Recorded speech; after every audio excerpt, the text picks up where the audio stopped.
In the quiet valleys of Nomadistan, where goats outnumber opinions and soup is still a form of therapy, we once looked outward to observe the strange behavior of distant lands. We were simple folk then, we still are frankly, but we were curious, and so we watched. We watched as one nation, once proud and bustling, was slowly bought by men with more coin than character. They started with the newspapers to tell their own stories. They moved on to trains to decide who arrived, and then they bought the skies to ensure that even clouds had contracts. The people, once robust and rowdy, began to whisper, not because they were afraid, but because all of their loud places had been privatized. Even shouting became a subscription service. We watched as another nation, convinced that the concentration of wealth was efficient, handed its marketplaces to a single family with strong branding and suspiciously identical smiles. They called it progress. We called it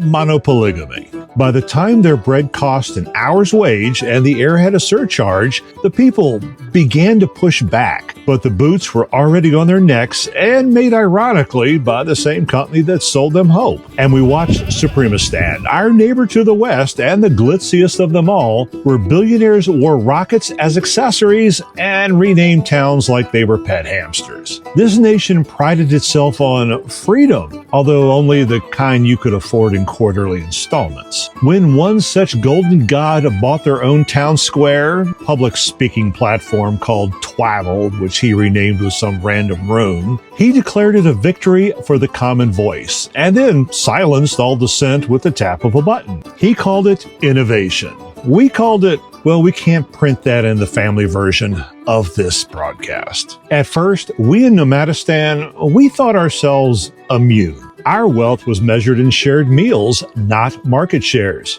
But temptation travels quietly. Some among us, particularly those who owned flour mills, road permits, or unusually tall ladders, became enamored with a strange idea imported from those they deemed wiser. They called it trickle-down abundance. Oh, the pitch was grand. Let the rich go richer, and eventually they'll dribble crumbs down onto the rest of us. The pipe of prosperity, they called it. A shiny brass thing suspended high above the village square with gilded edges and a small bell to signal the coming of the trickle. And so for a decade, we waited. Each week, a new villager was assigned as the trickle watcher. They were seated on a comfy chair directly under the pipe with an official notepad and a hopeful disposition. They watched. They documented. They even offered motivational songs to the pipe. Trickle, trickle, little stream, give us just a flower dream. But nothing came. By year 4, we built a little shrine around the pipe. By year 7, we renamed the adjacent soup stand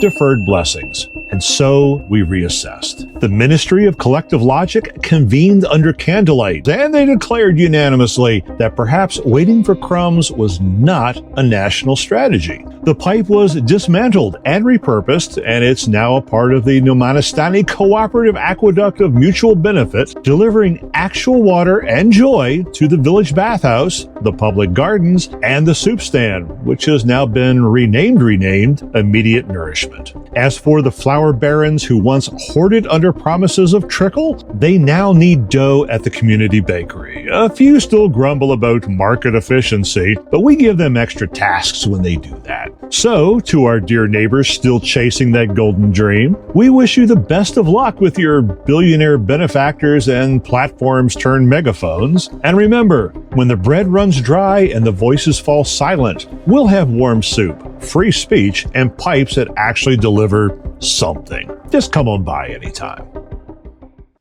Hi, I'm Rick. I'm the creator, the voice, and I suppose the first citizen of Nomadistan. Now, before we get into the details of what you just watched, I gotta do something a little strange. Before I made that cartoon dude that mans the news desk and gives you all the good stuff, it was gonna be me. I was gonna put on this prop, which I actually haven't worn since, and I was gonna be the voice and face of Nomadistan. Be happy, if you will, that we didn't go this route. Now, I remember way back in the day when ye old Ronald Reagan decided to come up with trickle-down economics. Yeah, I'm that old. I also remember in Ferris Bueller where that professor was chatting about voodoo economics, which I believe was the same thing and also was not really good. Now, this hat is very strange. I am not an economist, but I do know people. I know people quite well. And if you give a certain group of folks who have a tendency to go, gimme, gimme, more, and then just keep repeating that endlessly, when you do hand them a little bit of tax breaks, extra wealth, whatever you want to call it, their first thought is not going to be, I wonder how I can hand this down to the people who don't have it. It's just not going to happen. And as far as those of us who are down at the other end of that prosperity pipe, I mean, I guess the great poor unwashed need to believe in something. Everyone needs their own personal Easter bunny, I suppose. You know, the pipe of affluence, it's as good a bunny as any. Now, like I said, I am not an economist, but the only thing I really do well is poke satirical fun at things, which I suppose is a skill, or at least I hope it is. Because I think if you take the unknowable and that which has been confused greatly and you hold it up to a different light, maybe folks will be able to understand it. Maybe people will kind of look at their emperor and go, that dude's naked. Bottom line is there is a huge gap between those with, well, and everybody else. And as Marie Antoinette once figured out as she uttered words about cake and them, I would highly recommend that if any of you listening are on the other end of the pipe, you know, the top one where you're dropping down the crumbs for us, instead of acquiring more wealth and going me, more, you might want to read a history book. Things did not work out well for the French aristocracy, and I don't believe that they're going to work out very well for you either. To everyone else, thanks for watching.